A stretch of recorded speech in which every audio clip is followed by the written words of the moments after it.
Welcome to the podcast. This is Christopher James here with All Things Branson, and this week we get to talk with the Branson Chamber of Commerce President, Jeff Siefried.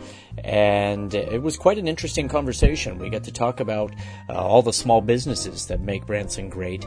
And a lot of people always think about the big businesses here in town, but there are hundreds and hundreds of small businesses in Branson that are the foundation, actually, of the entire town. You'll see what we mean. We talk about that. We talk about how things have changed over the years, what's going on in 2016, what 2015 was like. And we even discuss the Richard Branson little practical joke thing about a year ago, back in 2015 for April Fool's Day there, that may or may not have been something that you liked, and we'll discuss the whole thing and how that came to be. And it was quite a fun conversation. Jeff's a great guy, and he's always fun whenever I've seen him at chamber events. So if you are a business owner in Branson, make sure you take advantage of all the events. We go over those later on the podcast. But thanks for listening to All Things Branson. Be sure to go to our website and check out the Facebook page, the Twitter, all that sort of thing. We have exciting things going on for 2016 here. Lots of new things that we're going to do. And we just finished a brand new studio where we will be filming a brand new line of shows all about Branson, Missouri, what it's like to live here. So enjoy the podcast, learn a little bit about the Branson Area Chamber of Commerce there, and a big thanks to Jeff for being part of our show. So have a great time, and thanks for listening. Bye-bye.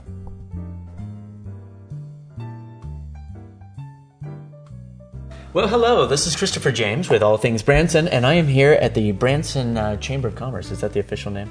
The Branson Lakes Area Chamber of Commerce and Convention and Visitors Bureau. Wow. Yes. And what is the acronym for that? The BLA CCCBB. We get that all the time at our show. People have these long names, and so I say the acronym, and they just look at me like, what are you talking about? But I am here with Jeff, I want to say it right. Siefried. You got it. Yeah. See, I'm used to having people mispronounce my name. But you're the president of the Branson Lakes Chamber Commerce, CF, whatever. You got it. Yeah, how long have you been doing that?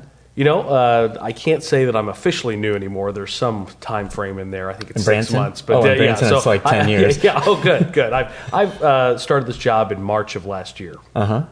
Mm-hmm. And what were you doing before that? Before, I worked in economic development based out of Springfield for the last 8 years. For what? For the Springfield Chamber of Commerce. Oh. Yes. Oh, see, they have an easy name. Yes. So, that's much easier.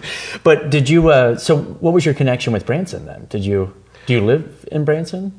I have just moved to the lake area. So you are new. So I am, I'm very new, new. But I worked a 10-county region around Springfield for economic development, working on businesses looking to relocate to Southwest Missouri or looking to expand in Southwest Missouri. So you help them look at resources that they have and stuff like that? Location decisions on where to locate, funding, incentives from the state or local municipalities. Oh, that's cool. Stuff like that. So what's the big difference between Branson and Springfield? Well, I think the obvious, which is the economies. While we are a regional economy, the Branson economy is really tourism-based. Right. Whereas Springfield is much more what we would consider a traditional or diversified economy. So manufacturing-based, manufacturing history. You've got several large corporations out of Springfield. And while you have similar dynamics of family-owned businesses here in Branson, smaller scale, less diversification across the industry sectors. Right. Yeah, people ask me, I used to do a question and answer at the showboat there, and so they would ask me, what's the number one business other than tourism in Branson? And that was very difficult. I couldn't... Somebody wanted to know, what do you manufacture in Branson? Happiness. I'm like, memories. Memories, there you go. That's right. Go. That's what we do. Because it is kind of a weird economy for me. I mean, it's a weird dynamic coming here. Because like now, we're recording this in January, and there's not a lot of tourism right now. Yeah, so it's a whole different dynamic. In fact, I just got off a cruise ship, and some people said, we're coming to Branson next week. And I'm like, Really? End of January. We'll get everything open for you. Yeah, like what do you plan on doing? And, they were coming to stay at Big Cedar and come for the winter and that sort of thing. So have you? So other than the economic development, what's your business background? Have you ever owned a small business? Because I know you deal with that quite a bit. Sure, I have actually started. I was in the startup business for a while. That didn't go well. Started a lot of different things. Yeah. So, but as far as chamber work before that, I actually worked in Branson for Tuckson and Associates with the one and only Mr. Gorm Tuckson, and that's how I cut my teeth on business. And so actually, they're located at the Branson Commerce Center here off of. What do they do? They are in the access control business. Everything you do is very vague. It's the economic development background. We're not allowed to share a lot. It's like a doorman. It's like somebody else. We outsource doormen and women across America. You can't go in here. So, really interesting business model. Basically, working with companies overseas to bring their products to market in the access control industry. Access control is, think of it this way. You've got a card that goes beep at the door, you open the door. Right. Access control. Oh, I see. There's a whole lot of stuff that goes into that. But it seems complicated. It's security, access control, that type of stuff. Oh, okay. So. That makes sense. That sounds very exciting. Yeah, it was good. It was very cool. So you were doing that, and so what made you to the Branson Chamber of Lakes and Commerce and visiting people? Did they recruit you, or did you come here looking for a job with them? I mean, how did they find you? How did you end up? I'm curious what it takes to be president. Well, I've been. You have all the Secret Service back here. Yeah, that's right. They're focused on you. I've been in this market I would call Southwest Missouri since 2001, and so I've fallen in love with Southwest Missouri. Period. It's very rare that in this business, whether it's economic development, organizational management, that you can actually shift over to a different organization within your area. And so this position came up. I was definitely ingrained in Springfield and the region, and to me this was the perfect opportunity to shift gears in my professional life. Oh, I see. So you had proper access control. Oh, there we go. Yes. Bringing it all around. There we go. And so here you are, president of this. And so that's kind of your background, and I thought what we would do when we come back in a minute is talk about what's been going on this past year. Because there's been a lot of changes. I've been here 10 or 11 years here in Branson, and man, things have changed like crazy, especially in the last couple of years. Absolutely. With businesses mostly, and that's what I want to talk to you about. So we'll be back in just a minute. Thank you for supporting All Things Branson. Be sure to subscribe and stay in touch on Facebook and Twitter. What's the trend that you saw in 2015, though? The biggest trend in 2015, from our perspective, was the fact that people, the confidence level to invest in Branson is at, I would say, an all-time high. And so, why do you say that? Why would I say that? Well, look at what's happening in the marketplace, and if I go to the economic development page and I look at the projects that are stacking up of what's moving in the marketplace, like Fritz's Adventure, like Project Bigfoot that just announced. Right. Those don't happen unless investors have confidence in your marketplace. Yeah, they want to make money. That's right. And so if you look at it from a different angle, those are very important. But what's more important is that people now have confidence to invest in Branson like they have in the past.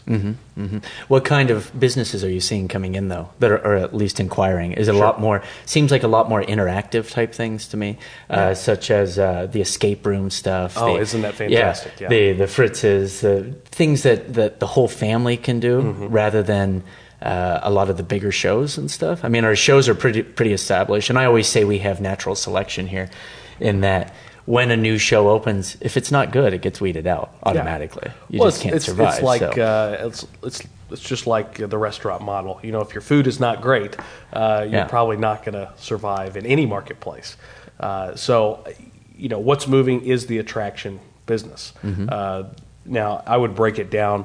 60-70% is probably attraction based, and the rest is probably diversified.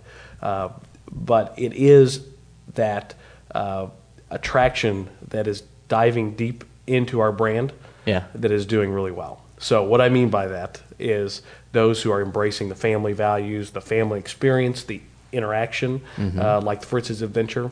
That's what the consumer is wanting on their experience, and they want a couple of offerings, not just one really great one.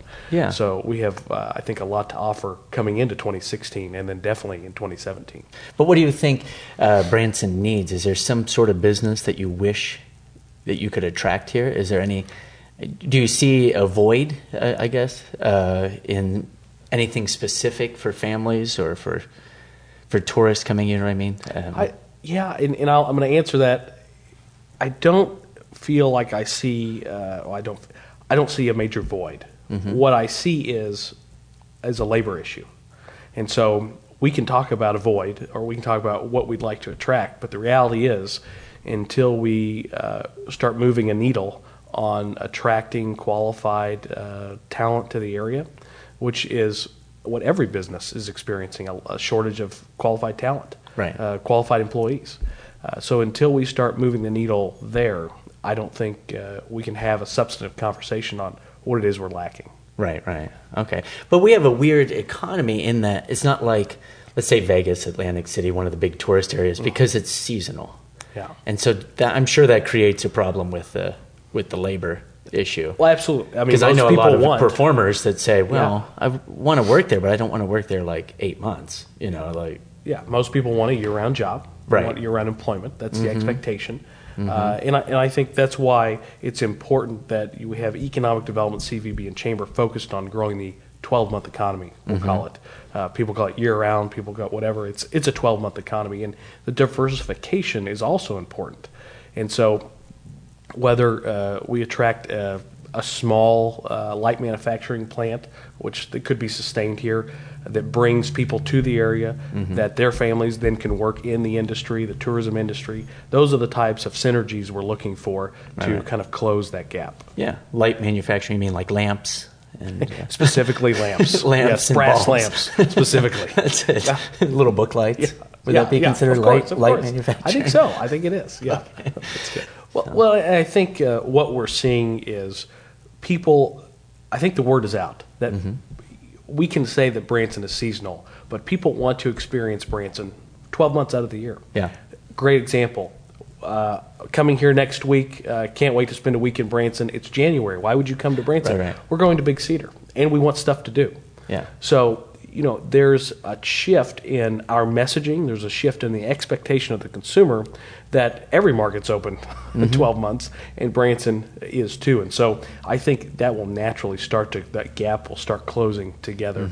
And this is also a part of our business is attracting convention business to the marketplace. That helps with the whole, I'll open earlier, but I need more customers. I can't just open in February and there not be anybody here. So that's why it's important to help close the gap in convention business, bring outside conventions here to the convention center and the chateau, so that can help close the gap. And how has that convention center been working out? It seems like there's always something going on there. Because I live down there and I hate the traffic. Because you have the car auction that goes on. Of course. But just constantly I'm seeing things going on there. But that had to be a big boom for the whole area, attracting all these people. What's fascinating about that is the convention goers, if you will, and the convention organizers that I've had the opportunity to speak with who have come to Branson for the very first time. They said, in the past we've never considered Branson as somewhere we would want to do business, or just it's too far away, or it doesn't make sense, or yada, yada, yada. And typically what we find, and this is fascinating, there's no report, I don't think I have a report on this, but typically what we find is those conferences have better attendance than, let's say, a Kansas City or a St. Louis or somewhere else that they have traditionally been. And Out of curiosity, you think? I don't know if it's curiosity or there is a familiarity with Branson across the Midwest, obviously, and the nation with all the marketing that we've done.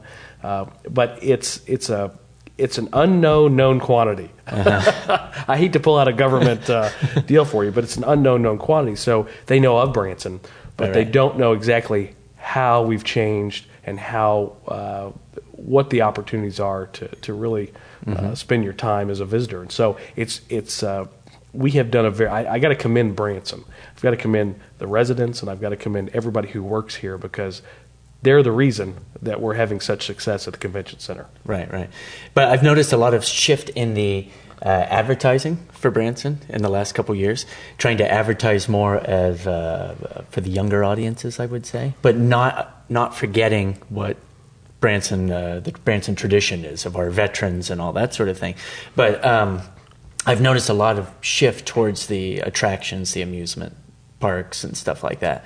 And it just seems like they're really trying to attract the younger crowds. And so is it true that our demographic has gone down in terms of age over the last few years? Or so to answer that, yes, it is true. The demographic, the age has gone down, and actually we're on par with Nashville, to give you some perspective. What's That's interesting? Good, right? That's good. It is good. I don't know anything about Nashville. It is good. It is a good thing. But I think what's important is it's not so much a shift in marketing as it is diving deeper and making sure we're representative of all of the opportunities in Branson. So a shift would mean we're now representing this as a manufacturing community. You should come here to tour the GE plant. Or the light plant. Or the light plant, the light manufacturing plant. If you can get access. If you can get access. It's very difficult to get access. It's high security. But what's the reality of the situation is the marketing message is representative of the entire economy. And I think that's attracting new visitors, including a younger subset. Thank you for supporting All Things Branson. Be sure to subscribe and stay in touch on Facebook and Twitter. Yeah, I don't know if you know, I do a lecture on cruise ships about Branson. Really? I was not aware of that. So every cruise I do this, and I've done it for probably 6 years. And it's very, very interesting, because my first question is, when you hear Branson, Missouri, what do you think? And I can imagine you get a lot of interesting feedback. I do get a lot of interesting feedback. What are some of the stereotypes that you think of, or conceptions people have of Branson, I guess? Sure. I guess the ones that I've heard most common are, it's only country music in Branson. It's only for old people. Yeah, that's the common two things one. that I thought when I came here. And I've heard about the traffic, and there's no way I'd go to a place that I can't get around. That's true. Yeah. And so those are probably the three common sets that I hear. I've also heard, I didn't know you had lakes in Branson. I've also heard, I didn't know you had a theme park in Branson. Right. And so I think if you take the first three, which is most concerning because it doesn't speak to our current position in the market. I agree. Our current position is so much deeper and so much richer than just we have country music or we have bad traffic. Or that's funny you say that, because when I got offered my job, my first response was, I've never heard of Branson. First of all, I had never heard of it. Yeah, I had never heard of it. But I did a little research, and then I said, I'm sorry, but I don't do anything that's country based. And they said, no, you need to come here for a week and see what it's like. And then I came here and saw that it wasn't that at all. Yeah. But that's exactly what I thought.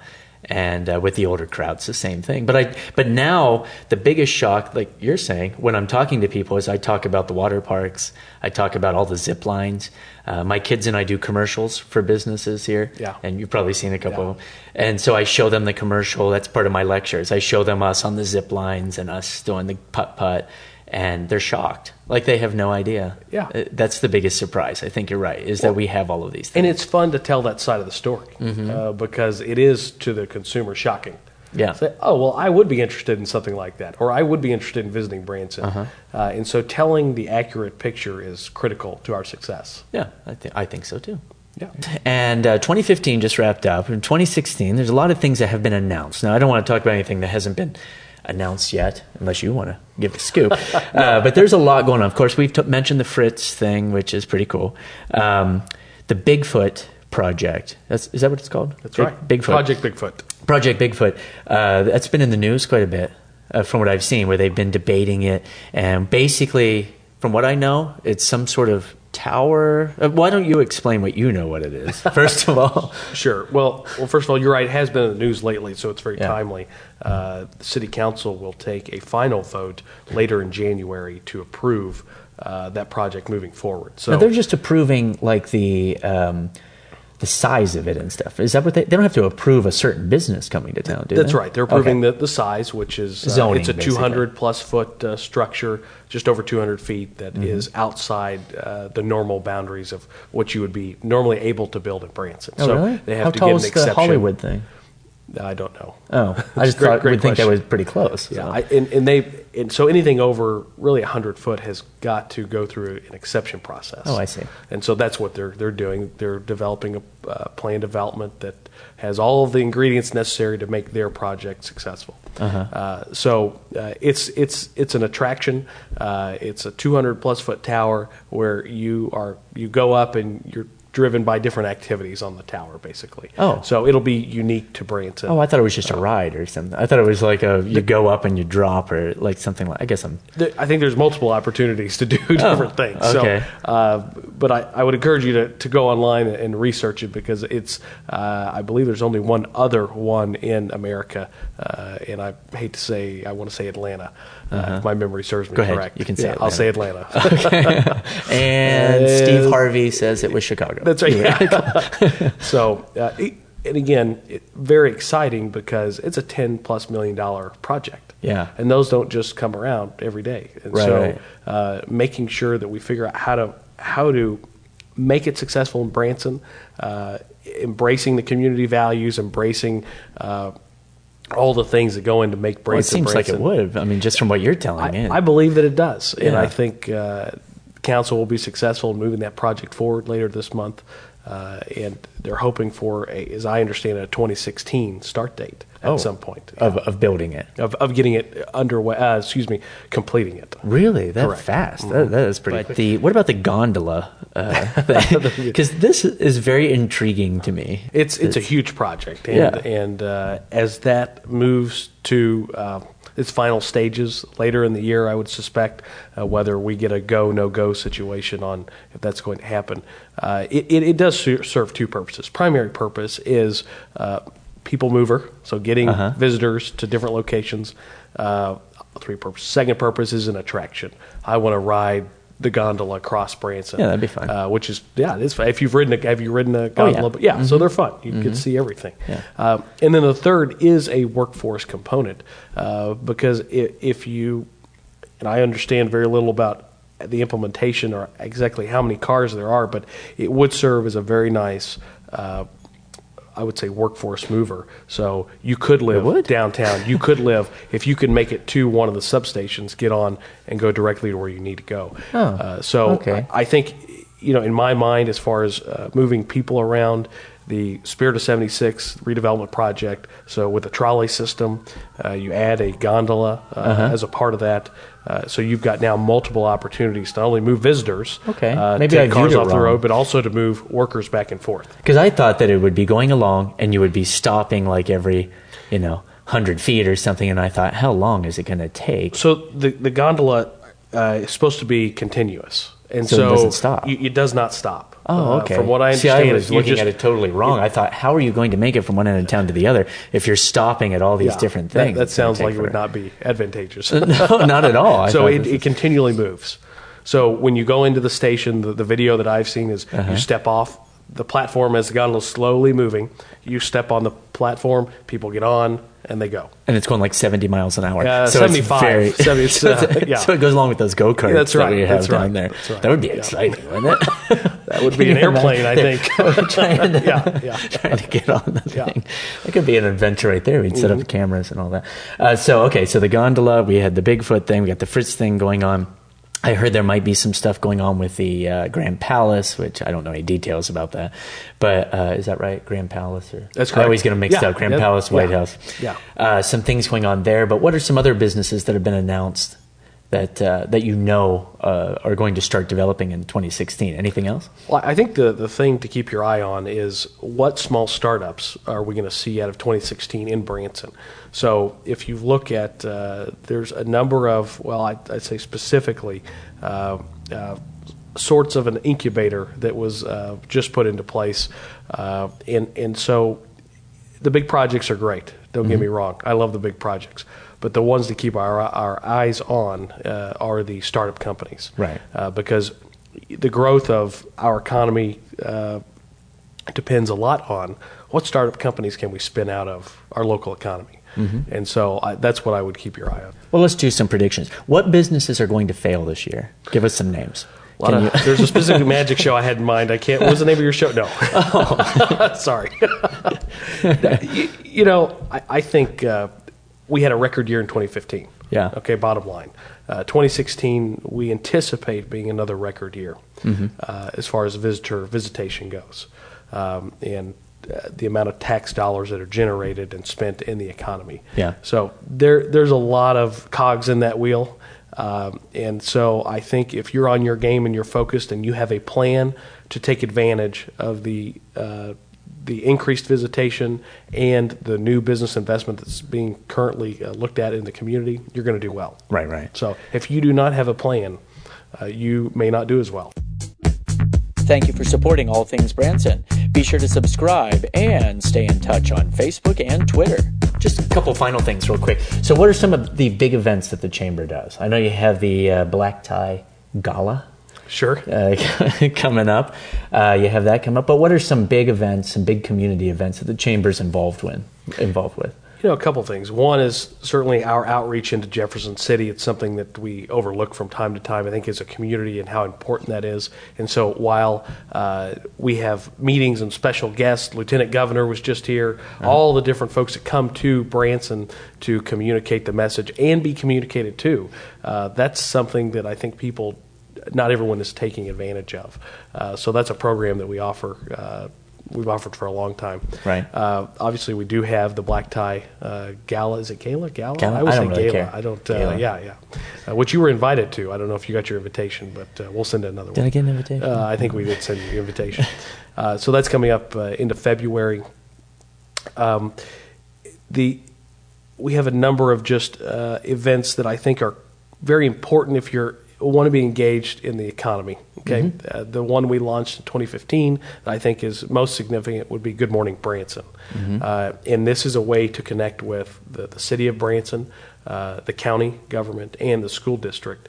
And so, if you want to be engaged and involved in those different aspects of the economy, you should show up to those morning breakfasts. They're very early. Yes, I've thought about coming to some. They are very early. They're extremely early. I didn't even know there was But it's great 7 information. a.m. It's great information. And so if you're looking to be engaged or involved, that's a great way to start.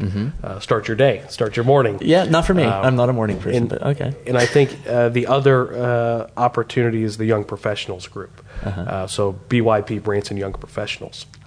It's critical that we continue and do a better job of engaging our young professionals to show them that there are long-term opportunities here in Branson for them to connect them with the community leaders and make them feel involved to a level that they want to stay in Branson. Right. And this is something that every community is trying to do. So what we want to do is certainly keep our own here in Branson and attract new young professionals to the area. So those businesses that are not taking advantage of the power of social media are doing a disservice to themselves. And so there are many ways to get your name out. A billboard is one of them. I commend you on your efforts to get the word out. We try. So speaking of social media, a topic that we've had on here a few times. Let's talk about this. Explain the Richard Branson thing to me. How'd that work out? Would you say that was a positive? I would say that was a positive. Just like a lot of people know, we received quite a bit of negative feedback from the local business community. And so if you look at what we feel was a return on investment and recognition by a completely different audience and across America and the entire world, that we couldn't pay for. We couldn't buy that audience if we wanted to. We don't have enough money. It was an interesting day. I remember when that happened. I think, for us, we felt comfortable moving forward, especially knowing that, immediately CNN said, this is a hoax. Immediately the major news outlets came out and said, this is a hoax. And so if you looked at the dynamics of what was going on, we were not trying to deceive our local marketplace. That was not the intent. And I know that was a takeaway for a lot of folks. That was never the intent. The intent was to position Branson in a market or among viewers and people around the world that had never considered Branson to be anything. And so I think we accomplished that goal. we did ruffle a lot of feathers locally. Yeah. But I would say the return on our investment was huge. Because the whole thing was kind of weird for me, because when he kept announcing, or whoever kept announcing that his uncle or whatever had founded Branson, I kept saying, has anybody checked into this? Has anybody actually gone on Ancestry and seen if this is possible, Yeah. And so that kept happening. And then I was at Home Depot, and I ran into an entertainer from Buckets and Boards, and he said, did you see this on online? I'm like, what are you talking about? And so he pulls it up. I go out to my car. I was leaving, and I'm watching this, and immediately I'm like, okay, I got to figure out a way to use this. Like, our website is All Things Branson. It's perfect for him. Perfect. Yeah. It's perfect. And so I'm watching it, and in my mind it's racing, like, maybe if I can get some sort of partnership, like this whole thing. And by the time I got from Home Depot down to the exit here by you guys, I had a feeling something wasn't right. Well, like, just listening to some of it, I'm like, wait a minute. Something's not right. And keep in mind that, Richard Branson and that whole crew, every year they do some outlandish joke on April Fool's Day. So it wasn't out of character. And so, again, going back to what we felt comfortable doing, we felt like it would immediately be perceived as a joke, because this is something he does every single year. Yeah, right. Is try to have some outlandish April Fool's joke. Yeah. And I think I know we have received inquiries from that. We've received recognition that is positive to Branson because of that. Yeah. So it was a tense moment. It was something that at the time, certainly we went back and forth and said, is this going to be good? Is this going to be bad? And we said, let's do it. Yeah. It's very rare that you have the opportunity to work with someone like Richard Branson. What was even crazier for me was that I had just started. Literally, I started March 2nd, and it was the second week I was on the job. I get this thing land on my desk, and working with the city, obviously, and trying to figure out, is this something we want to take advantage of? Was there a moment where you're like, uh-oh? Like, when people had perceived it a little bit different? Well, I felt bad, because that was never the intent. Some people felt that was an odd thing to do. Like, he was almost making fun of Branson a little bit. And I think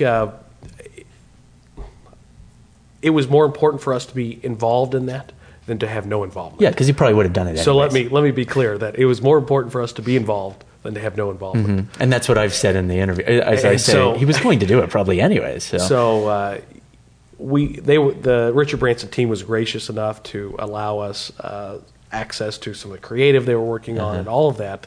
And so while we had access and had some input, I would rather be on that side of the bench than everyone be surprised. Yeah, I've been in that situation myself, so you just go with it. Yeah. So, well, that's good. Well, thanks for talking to us. Absolutely. And I think it's pretty cool. And I hope that we get to talk to some of your winners from your gala.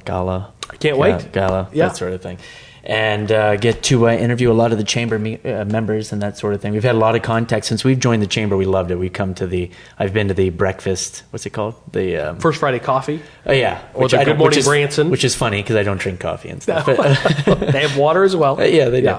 But it was kind of neat. You meet a lot of interesting businesses. I got to talk to a lot of the small business people and network a little bit. So get involved with the chamber on that. So that's the thing. If you're not involved, you can't complain, I say. So, but there's so many resources available and that sort of thing. So that's right. So get involved, and thank you for talking to me. Thank you. Appreciate it. And good luck in 2016. And thanks for watching.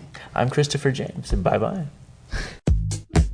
Thank you for supporting All Things Branson. Be sure to subscribe and stay in touch on Facebook and Twitter.